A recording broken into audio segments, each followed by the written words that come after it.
একদিনেই 1200 শয্যার বিপরীতে প্রায় 1000 রোগী ভর্তি হয় এবং এই বিশাল যে চিকিৎসা ক্ষেত্র, এখানে প্রত্যেকদিন 30,000 লোকের যখন আনাগোনা হয়, স্বভাবতই রোগীর মধ্যে, রোগীর স্বজনের মধ্যে বা আইন শৃঙ্খলা বাহিনীর মধ্যে কারো কারো একটি খারাপ উদ্দেশ্য থাকতেই পারে। তো সেখানে এটি খুবই অস্বাভাবিক নয় যে এখানে কি মব সৃষ্টি হবে বা কেউ ঘটনাটিকে অন্য ক্ষেত্রে উস্কে দেওয়ার চেষ্টা করবে। এটা খুবই স্বাভাবিক ঘটনা। আমাদের আইন শৃঙ্খলা রক্ষাকারী যে বাহিনী রয়েছে তাদের সংখ্যাও অপ্রতুল।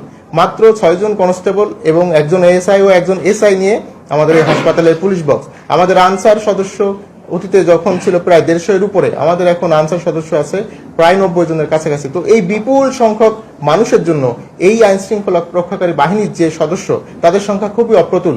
আমাদের প্রত্যাশা থাকবে সরকারের কাছে এবং স্থানীয় যে ব্যবস্থাপনা থাকে তারা যেন আমাদের এই দিকটি বিবেচনায় আনে এবং আমাদের নিরাপত্তা জোরদারের জন্য আরো বেশি পুলিশ, আনসার বা অন্যান্য বাহিনী সদস্যদের মোতায়েন করে।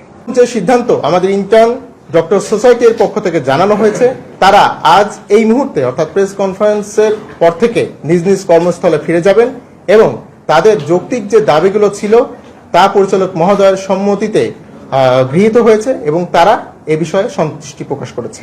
ওদের দাবি দেওয়াগুলোর মধ্যে বড় যে অংশটি ছিল সেটি হলো কর্মক্ষেত্রে তাদের একটি নিরাপদ পরিবেশ সৃষ্টি করা, তাদের মানসিক এবং শারীরিক সুস্থতা নিয়ে কাজ করার পরিবেশ সেটি তারা চেয়েছে, আমরা সেটি নিশ্চিত করার কথা দিয়েছি। একই সাথে যে ঘটনাগুলো ঘটেছে অভিযুক্ত ব্যক্তিদের দৃষ্টান্তমূলক আইনানুগ শাস্তি নিশ্চিত করা, সে বিষয়ে আপনারা জানেন হাসপাতাল কর্তৃপক্ষ মামলা করেছে এবং আইনি প্রক্রিয়া চলমান।